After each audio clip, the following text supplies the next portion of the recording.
Good morning, students. Today I am going to start very first chapter of geography. The name of this chapter is Wonders in the Sky. So listen carefully and try to understand it. Let's start. In this chapter we will study about the celestial bodies, galaxies, constellations, the solar system, the earth and the satellites. So first term is given universe. The sky is a wonderful screen. It has no beginning or end.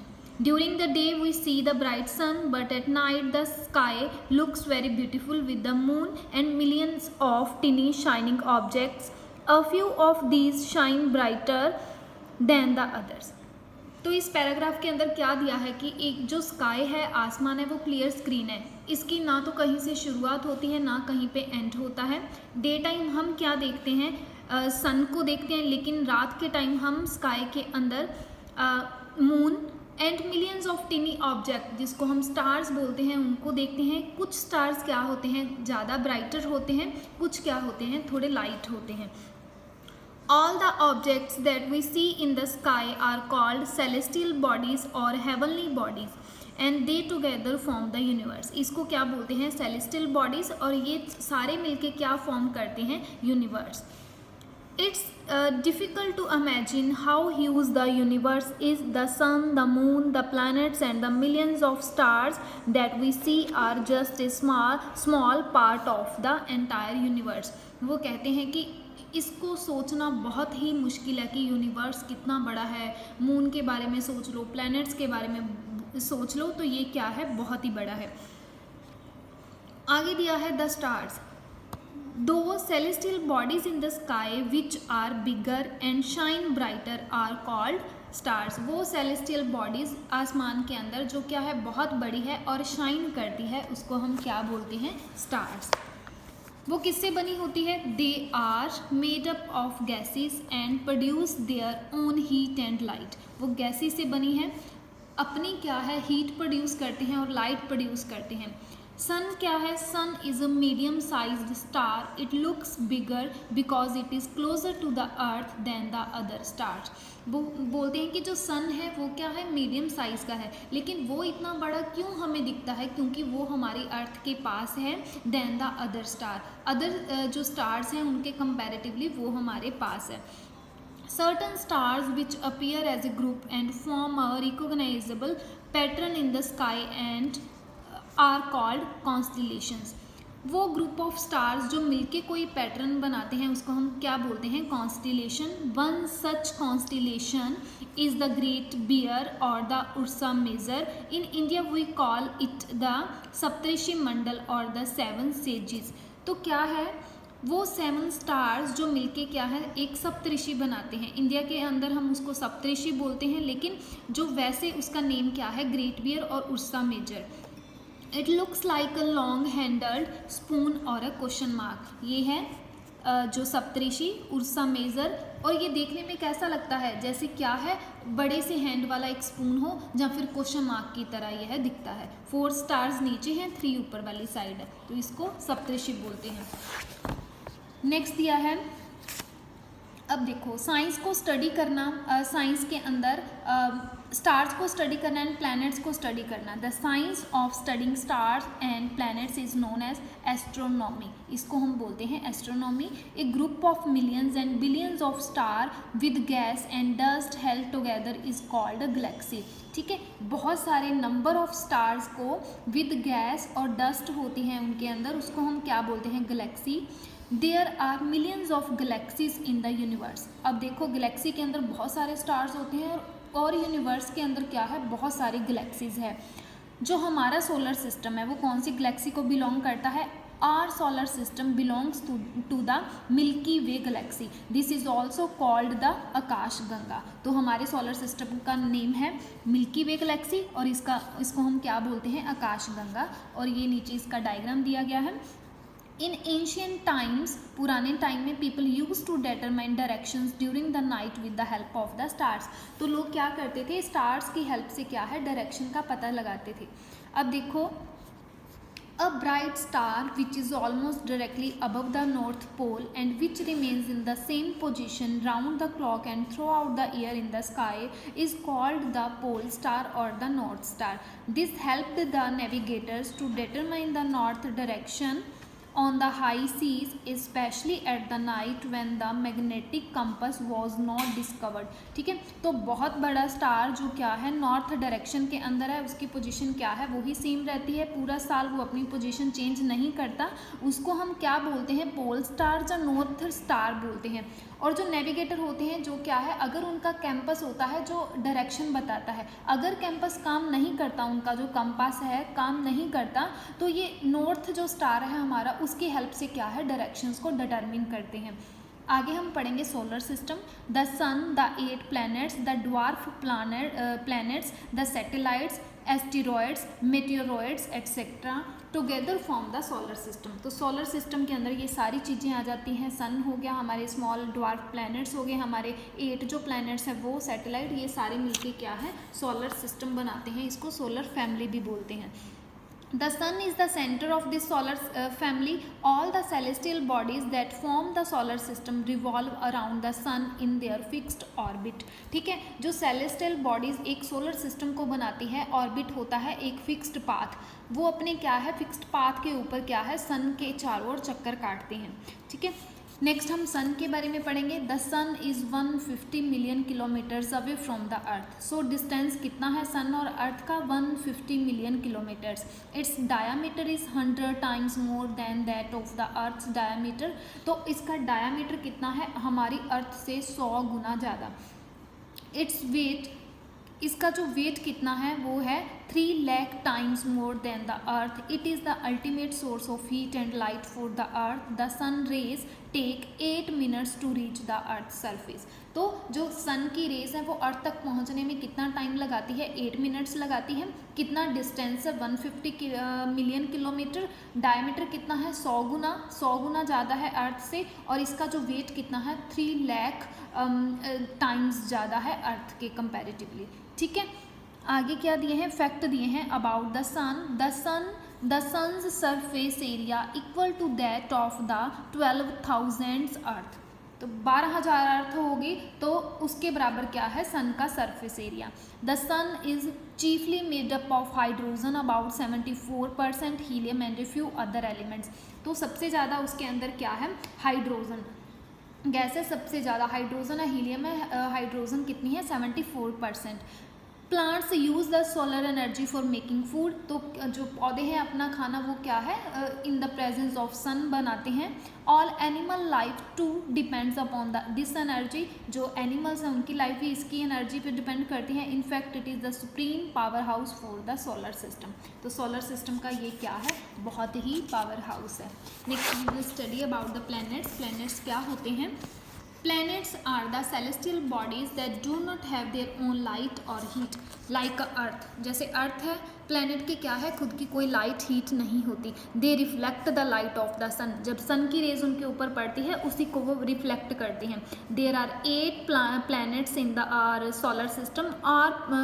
All planets revolve around the sun along a fixed path known as the orbit. They also rotate along an imaginary line called the axis। क्या दिया गया है कि हमारे जो solar system के अंदर total 8 planets हैं, सारे प्लैनेट्स क्या करते हैं सन के चारों ओर चक्कर काटते हैं। उनका एक फिक्स्ड पाथ है, अपने पाथ पे चक्कर काटते हैं, उस पाथ को हम ऑर्बिट बोलते हैं। और वो क्या है अपने एक इमेजिनरी लाइन पे भी वो क्या करते हैं रोटेट करते हैं। सन के चारों ओर भी चक्कर लगाते हैं, वैसे भी वो क्या है अपनी जो इमेजिनरी लाइन है उसके ऊपर भी वो क्या है घूमते रहते हैं, चक्कर काटते हैं, उसको हम बोलते हैं axis. In increasing order of their distance from the sun the 8 planets are. सबसे पहले सन के क्लोज कौन है Mercury, then Venus, then Earth, Mars, Jupiter, Saturn, Uranus and last है हमारा Neptune. Mercury, Venus, Earth, Mars are inner planets हैं, as they are very close to the sun and are made up of rocks. Jupiter, Saturn, Uranus, Neptune are called outer planets, they are made up of gases. तो पहले 4 को बोलते हैं inner planets, जो last है उसको बोलते हैं आउटर। जो इनर प्लैनेट्स हैं वो रॉक से बने होते हैं, जो आउटर प्लैनेट्स हैं वो किससे बने होते हैं गैसेस से। सो फर्स्ट जो है हमारा प्लैनेट उसको पढ़ेंगे मरकरी। मरकरी क्या है सबसे छोटा है और क्या है, सबसे क्लोज है सन के, क्योंकि ये फर्स्ट है जो हमारा planet. It takes about 88 days to complete one revolution. तो ये सन का चक्कर काटने में कितना टाइम लगाते हैं, क्योंकि सन के पास है तो इसको ज़्यादा कम घूमना पड़ता है, तो ये कितना टाइम लेता है, 88 डेज। सेकेंड है Venus, it is often called the morning star because it is brightest object in the sky apart from the sun and the moon. तो ब्राइट मॉर्निंग स्टार बोलते हैं, और ये क्या है, ब्राइटेस्ट ऑब्जेक्ट है सन और मून को छोड़ के। ये कितना टाइम लगाता है सन का चक्कर काटने के लिए, 225 डेज। नेक्स्ट हमारी अर्थ आ गई। अर्थ कितना टाइम लेती है, 365 डेज एंड 6 आवर्स। तो इसको कितना टाइम लगता है, 6 घंटे लगते हैं इसको, 365 डेज एंड 6 आवर्स इसको लगते हैं सन का चक्कर काटने के लिए। इसीलिए तो ये क्या है, हमारा जो 4 ईयर के बाद क्या है, लीप ईयर आता है, क्योंकि टोटल कितने आवर्स होते हैं डे नाइट के अंदर, 24 आवर्स। तो एक साल के अंदर ये 6 आवर्स कंप्लीट करते हैं, दूसरे के अंदर 6, तीसरे के अंदर 6, 18 आवर्स हो गए। जब लास्ट 4th ईयर के अंदर 24 आवर्स इसके कंप्लीट हो जाते हैं, तो हमारा 1 डे क्या है, इंक्रीज हो जाता है। ठीक है। नेक्स्ट है मार्स। मार्स क्या है, इज़ द रेड प्लैनेट। इसको ये लाल रंग का है, रेड प्लैनेट बोलते हैं। ये it is appears reddish in colour. It completes one orbit in 687 days के अंदर ये अपना चक्कर पूरा करता है। यूपिटर जितना वो सन से दूर होगा उसको ज़्यादा टाइम लगेगा चक्कर काटने के लिए। यूपिटर कितना टाइम लेता है, 11 ईयर्स एंड 11 मंथ्स। सेचुरन को कितना टाइम लगता है, इससे भी ज़्यादा, 29 years 5 month to complete one revolution. Uranus को कितना टाइम लगता है, 84 years, while Neptune takes 165 years to complete orbit around the sun. तो ये चीज़ बड़ी आपने ध्यान में रखनी है, जितना वो पास में है वो कुछ डेज में चक्कर कंप्लीट करता है, जितना वो दूर है उसको कितना टाइम लगता है, ईयर्स के अंदर, काफ़ी ईयर्स के अंदर उसको टाइम लगता है सन का एक चक्कर काटने के लिए। ठीक है। नेक्स्ट हम पढ़ेंगे अर्थ के बारे में। The earth is the 3rd nearest planet to the sun, तीसरे नंबर पे आती है, and it is the 5th largest planet. 5वें नंबर पे ये क्या है, बड़ा प्लैनेट है। It is spherical in shape, slightly flattened at the poles. तो ये क्या है, जो स्फेरिकल बिल्कुल राउंड नहीं है, जो इसके पोल्स हैं वहाँ पे जो थोड़ी हमारी अर्थ है थोड़ी चपटी है, फ्लैट है। It is the best described as a geoid. आगे क्या है, spherical in shape, it bulges slightly in the middle and is flattened at the poles. Bulge होता है बाहर की ओर, थोड़ी उभरी हुई है अंदर में से, लेकिन जो ऊपर में क्या है, थोड़ी फ्लैटेंड है। तो इसकी शेप कैसी है, जियोइड बोलते हैं। The Earth is called a unique planet because it is the only planet which has conditions required to support life. तो ये क्या है, ये यूनिक प्लैनेट क्यों है, क्योंकि सिर्फ अर्थ ही एक ऐसा प्लैनेट है यहाँ पर क्या है, थोड़ी जहाँ पर लाइफ संभव है, ऑल कंडीशंस है जो एक ह्यूमन बीइंग को सर्वाइव करने के लिए चाहिए होती है। The conditions that support the existence of life on the Earth are as follows. हमें क्या कुछ चाहिए सर्वाइव करने के लिए। फर्स्ट है moderate temperature. The earth is neither too hot nor too cold. ना तो ज़्यादा ठंडी है ना ज़्यादा गर्म है। Its distance from the sun is just optimum for both planets and animals to survive. तो इसका सन से जो डिस्टेंस है वो भी बहुत सही है, जितना एनिमल्स और प्लांट्स को चाहिए जिंदा रहने के लिए उतना है। Availability of an adequate amount of water. तो यहाँ पे क्या है, पानी है। 2/3 of the Earth surface is covered with the water. तो क्या है, हमारी अर्थ के ऊपर अराउंड जो तीसरा हिस्सा है वो क्या है, पानी है, और बाकी सारी लैंड है। When seen from outer space for this reason the Earth looks blue in colour, hence it is called blue planet. Presence of an adequate amount of water makes life possible on the Earth. तो Earth का जो क्या है, तीसरा हिस्सा वो पानी से ढका हुआ है। जब इसको ऊपर से देखते हैं तो अर्थ का कलर क्या है, ब्लू दिखता है। तो इसलिए इसको क्या बोलते हैं, ब्लू प्लैनेट भी बोलते हैं। आई थिंक 79% इसके ऊपर क्या है, वाटर है, अराउंड 21% लैंड है। Presence of atmosphere, the earth is surrounded by layers of gases called the atmosphere. अब एटमॉस्फेयर किसको बोलते हैं, अर्थ के ऊपर क्या है, लेयर ऑफ गैसेस हैं जिसको एटमॉस्फेयर बोलते हैं। This atmosphere contains both oxygen, carbon dioxide which our life supporting gases. तो एटमॉस्फेयर के ऊपर क्या ऑक्सीजन है, कार्बन डाइऑक्साइड है, जो हमें लाइफ को सपोर्ट करने के लिए हमें चाहिए। The atmosphere also protects the earth from harmful radiation of the sun. तो ये क्या है, जो सन की हार्मफुल रेज है उससे भी हमें क्या है, जो हमारा एटमॉस्फेयर बचाता है। नेक्स्ट है सैटेलाइट्स। सैटेलाइट्स क्या होते हैं? Satellites too are small celestial bodies, the satellite do not have their own heat and light. Satellite भी क्या है? बहुत छोटी सेलेस्टियल बॉडीज है, इनकी खुद की क्या है? ना तो हीट है ना लाइट है। They shine brightly in the night sky because they reflect the sunlight falling on it. तो ये क्या करते हैं? शाइन करते हैं, सेम जैसे सारे प्लैनेट क्या है? रिफ्लेक्ट करते लाइट को, सेम ये भी क्या करता है? सनलाइट को रिफ्लेक्ट करता है। Just like the planet revolve around the sun, the satellite revolve around the planets. अब देखो, जो प्लैनेट है वो सन का चक्कर काटते हैं, जो सैटेलाइट है वो किसका चक्कर काटते हैं? हमारे प्लैनेट्स का। तो ये चीज़ याद रखना। These are also called companions of the planets because when the planets revolve around the sun, these satellites too move along with them. तो क्या है? जब जो planets हैं वो sun का चक्कर काटते हैं, तो ये जो satellites होते हैं ये भी क्या करते हैं? उनके साथ चक्कर काटते हैं। सैटेलाइट क्या होते हैं? कैन बी ईदर नेचुरल और artificial. There are many natural satellites that move around the various planets. तो क्या है? सैटेलाइट नेचुरल भी होते हैं, आर्टिफिशियल भी होते हैं। तो जो बहुत सारे नेचुरल सैटेलाइट हैं जो क्या है? प्लैनेट्स के चारों ओर चक्कर काटते हैं। तो फर्स्ट सैटेलाइट हम जो नेचुरल है उसके बारे में पढ़ेंगे। कौन सा है? The moon. The moon is the only natural satellite of the earth which revolves around it. It is situated at a distance of 3,84,400 km away from the earth. It is largest and the brightest object in the night sky. तो क्या है? जो moon है वो क्या है? Natural satellite है अर्थ का चक्कर काटता है। इसका जो डिस्टेंस है वो सामने दिया हुआ है, और ये क्या है? ब्राइटेस्ट, ये एक ऑब्जेक्ट है जो रात को हमें दिखता है।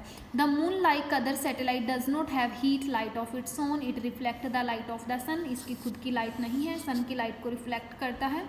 This reflected light reaches us in about 1.8 second. Sun की रेज आने में 8 मिनट्स का टाइम लगता है और मून की लाइट पहुंचने में 1.25 सेकेंड्स का टाइम लगता है। The moon revolves around the earth from west to east. It takes 27 days 8 hours to complete one revolution. ठीक है, तो इसको कितना टाइम लगता है? 27 डेज और 8 आवर्स इसको टाइम लगता है। और इसकी डायरेक्शन कौन सी है? कैसे मूव करता है? West to east. तो ये 3 पॉइंट्स इसके याद रखना। It takes the same time to complete one rotation on its axis. As a result, we can see only one side of the moon from the earth. ठीक है, इसकी एक side ही हम अर्थ से देख सकते हैं। On 29th of July in 1969, Neil Armstrong, an American astronaut from NASA, USA, became the first man to walk on the moon. तो मून पे जो पहला आदमी था वो कब गया था? 1969 के अंदर। ये USA का था, नील आर्मस्ट्रॉन्ग, और ये कब गया था? 29th of July को। No life exists on the moon as there is no atmosphere. The moon changes its shape at the interval. तो ये क्या है? जो मून की शेप है वो चेंज होती रहती है। वहाँ पे लाइफ नहीं है क्योंकि वहाँ पे एटमॉस्फेयर ही नहीं है, वहाँ पे कोई गैस ही नहीं है, ना कोई वाटर है। When it is full moon night, it is called पूर्णिमा। जब हमें पूरा राउंड शेप में मून दिखता है तब कौन सी नाइट होती है? पूर्णिमा की। It is visible only once in a month. तो ये पूरे महीने में एक बार होता है। A fortnight later it is not seen at all. 15 दिनों के बाद ये बिल्कुल नहीं दिखता। It is a new moon night. इसको क्या बोलते हैं? New moon light. ये कब होती है? अमावस्या के दिन। अमावस्या के दिन क्या है? हमें मून नहीं दिखता, तो ये न्यू मून नाइट होती है क्योंकि इससे अगले दिन हमें बिल्कुल हल्का सा मून दिखता है। ठीक है, जब पूरा दिखता है वो नाइट होती है full moon night. When you can see the night sky best if it is not cloudy. ठीक है, नेक्स्ट है ये इसके फेजेस बताए गए हैं, different phases of the moon. ठीक है, ये यहाँ पे क्या है? पूर्णिमा है, इधर क्या है? अमावस्या है। यहाँ पे बिल्कुल मून नहीं होता। उसके बाद ये क्या है? ये बढ़ता शुरू हो जाता है, यहाँ पे फुल मून हो जाता है 15 दिनों के बाद। फिर ये क्या है? घटना शुरू हो जाता है, घटता यहाँ पे अमावस्या के दिन ये बिल्कुल भी नहीं दिखता। तो ये फेजेस हैं मून के। नेक्स्ट हम पढ़ेंगे आर्टिफिशियल सैटेलाइट कौन से होते हैं। In the sky there are man-made satellites also. They are called artificial satellites and are designed by the scientist. जो आदमी खुद बनाता है, साइंटिस्ट बनाते हैं, उनको क्या बोलते हैं हम? Artificial satellite. They help us to gather a variety of valuable information about the universe. वो यूनिवर्स के बारे में बहुत ही जो वैल्यूएबल इंफॉर्मेशन है उसको इकट्ठा करने में हमारी हेल्प करते हैं। These are placed in the orbit around the planets with the help of the rockets. तो इनको कहाँ पर भेजा जाता है? ऑर्बिट पर चारों ओर किसकी हेल्प से? रॉकेट की हेल्प से, ठीक है। उसके बाद दिया है, ये एक टेबल बनाया है बहुत अच्छा, तो इसको देख लेना कि कौन से प्लैनेट का कितना डिस्टेंस है, कितने टाइम में वो एक चक्कर कंप्लीट करता है, किसके कितने सैटेलाइट है। देखो अर्थ का कितने सैटेलाइट है? 1। क्या नेम है उसका? मून। तो ऐसे सबके अलग अलग सैटेलाइट हैं। यहाँ पे टेम्परेचर दिया हुआ है कि यहाँ पे एवरेज टेम्परेचर कितना रहता है, ठीक है। नेक्स्ट हम पढ़ेंगे other celestial bodies. Apart from stars, planets, satellites, there are numerous other tiny celestial bodies which revolve around the sun. They are dwarf planets, asteroids, meteoroids and comets. ठीक है, तो ये क्या है? हमारे जो स्टार हो गए, प्लैनेट्स, इनके अलावा भी बहुत सारी चीज़ें हैं जो सन का चक्कर काटती हैं। 4-5 नीचे दी गई है। तो सबसे पहले हम पढ़ेंगे ड्वार्फ प्लैनेट। तो ड्वार्फ प्लैनेट क्या होता है, ठीक है। These are much smaller spherical bodies that orbit the sun. बहुत छोटी बॉडीज़ होती है। Some of the dwarf planets, सारे इनके कुछ नेम है। प्लूटो, जिसको हम पहले हमारे प्लैनेट के अंदर आता था, ये हमारा 9th प्लैनेट था। Pluto, Ceres, Eris. तो ये क्या है? Dwarf planet. ड्वार्फ होता है बहुत छोटे, ठीक है। नेक्स्ट है हमारा एस्टेरॉयड्स। ये क्या है? numerous tiny bodies which revolve around the sun between the orbits of Mars and Jupiter are called asteroid. तो मार्स, मंगल ग्रह और यूपिटर के अंदर जो ऑर्बिट है, रास्ता है, उसके ऊपर जो बॉडीज़, बहुत सारी छोटी छोटी बॉडीज़ क्या है, चक्कर काटती है, उसको हम क्या बोलते हैं? Asteroids. Scientist believe that these are the fragments of the planet which exploded a long time ago. जो साइंटिस्ट का कहना ये है कि ये तो मतलब जो हमारा प्लैनेट है, ये प्लैनेट का ही एक पार्ट है जो बहुत टाइम पहले एक्सप्लोड हो गया था, ठीक है। नेक्स्ट है मेटेoroids. Small pieces of rocks and dust moving around the sun are called मेटेoroids. छोटे छोटे पार्ट जो रॉक्स के और डस्ट के सन के जो चारों ओर चक्कर लगाते हैं, उसको मेटेoroids बोलते हैं। ये देखो दिया गया है एक। As they come near the earth, they start burning due to the dense atmosphere and subsequent friction caused by it. They cause a flash of light as they fall. These are also called shooting stars. वो कहते हैं कि जैसे वो अर्थ के पास आते हैं, वो क्या है? बर्न करना शुरू कर देते हैं due to the dense atmosphere. और उससे क्या है? सब्सिक्वेंट क्या है? एक फ्रिक्शन हमें दिखती है, एक फ्लैश ऑफ लाइट हमें दिखती है जैसे कि नीचे की ओर आ रही है। उसको हम समटाइम्स हम देखते हैं ना, स्काई के अंदर क्या होता है? नीचे की ओर लाइट से आती हुई दिखती है, जिसको हम कहते हैं कि तारा टूट रहा है। तो वो क्या होते हैं? Shooting stars. नेक्स्ट है comets. Objects which revolve around the sun is long elliptical orbits are called comets. जो सन का चक्कर लगाते हैं एलिप्टिकल ऑर्बिट के अंदर, उसको हम बोलते हैं comets. When they come near the sun they glow. जब वो सन के पास आते हैं, वो क्या है? ग्लो करते हैं. They often take several years to complete their orbit, therefore we can see them only after many years. उनको क्या है? अपना चक्कर पूरा करने में बहुत सारे साल लग जाते हैं. इसका यही मेन कारण है कि हमें कॉमेट बहुत ही सालों के बाद देखने को मिलता है. तो ये था हमारा चैप्टर नंबर 1 ऑफ ज्योग्राफी कि स्काई के अंदर, हमारे सोलर सिस्टम, यूनिवर्स के अंदर क्या कुछ है. So this chapter is done from my side. I hope it would be clear to you. Listen and watch the video very carefully. Thank you so much.